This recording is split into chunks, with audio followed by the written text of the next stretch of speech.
Oh, it's Sleep Week on breakfast television. I hate to wake this person up.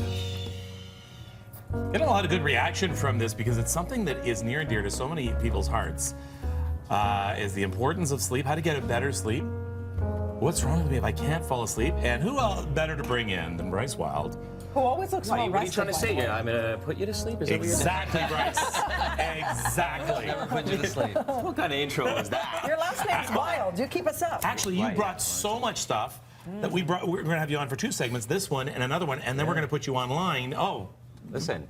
I'm going to try to put you to sleep. What can I say? I really am. Yeah. Okay, do's and don'ts of what to eat before bed. Well, if we're still not getting enough sleep, so about 74% of Canadians are out there saying, I feel really horrible first thing in the morning. I think, especially you guys, I mean, geez, your schedules must just rock your systems. But for the average person, when they can and do have the amount of time to sleep, and I'm sure you're green with envy a lot of mornings, they're not getting the quality. It's not about just the amount of time you clock on the pillow.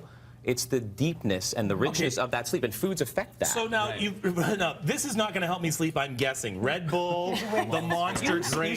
You said it at break, right, off camera. You were saying, how are these even even legal? I don't know. Most of those that you're putting your finger on there have about the equivalent of 1.5 cups of strong coffee. It's insane, and a lot of kids are drinking too much of this. We've heard news stories about this. So definitely, we know not to have this before bed. But how certainly not after 3 p.m., which after goes 3 p.m. with all caffeinated drinks for that matter. And and some folks even believe, a square of chocolate a day is good for you, and they're right, a lot of rich polyphenols in there, but there's also caffeine in chocolate, right? So also chocolate 3 p.m. is the latest? I would say nothing after 3 p.m. for caffeinated. So some people are extra sensitive to caffeine based on their genetic predisposition. Caffeine, they can't clear it as fast as others, and that may be one of the reasons why you're for green tea, though? Great. So green tea is otherwise healthy, lots of antioxidants found in green tea, but the amount of caffeine in green tea is still up there if you can't tolerate it. Right. Okay, so it's 75% of what is in a coffee. It does, however, have theanine. And theanine is an isolated ingredient, especially in ADHD. Children with ADHD, there's studies, really good studies on theanine helping them to sleep. But like you said, it's individual. I can have 2 cups of coffee and I'm asleep, like you don't even know, within 5 minutes. And I share that story. Paradoxically, actually, I'm a part of a very small percentage, coffee puts me to sleep. Yeah. All right.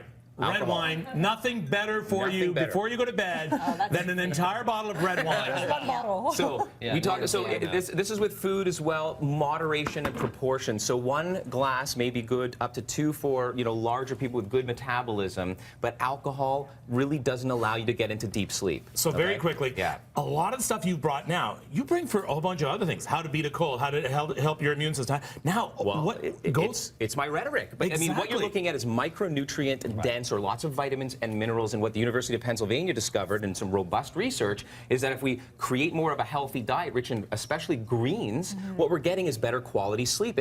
Our sleep architecture relies on this. So it's stage 1 all the way down to stage 4. That's where we need to remain. And then a bump up to REM is where we dream. We have to establish about 4 to 5 of those full cycles. And greens help us do that. And a lot of organic dairy. That unlocks melatonin in your system. I'm surprised with bananas. Potassium and a little bit of carbohydrate, again, about 4 hours. It's about timing as well. So 4 hours before you go to sleep, you shouldn't have anything. So what we need to, we need to be fasting.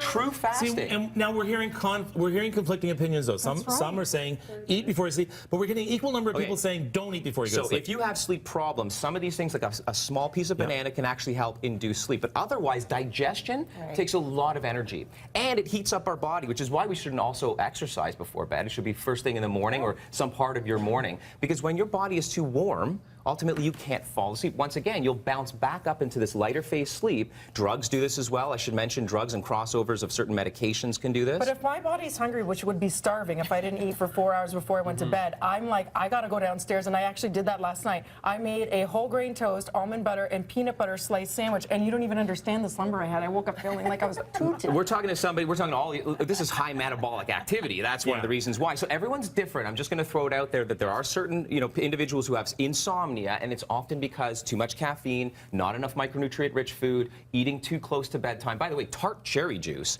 a shot of that, 4 ounces, has been shown in some research to release melatonin naturally. Nice. Health is individual. It is. It's very much an individual. All right, a little later on, you're going to be talking about other natural ways to get a better sleep, including pouring an entire bottle of beer on your pillow Was it or the beer hops? I don't know. I extracted lost beer. myself. I fell asleep on your Moderation, question. Kev. College and university. A lot of people just Don't replay. remember half those years. Yeah.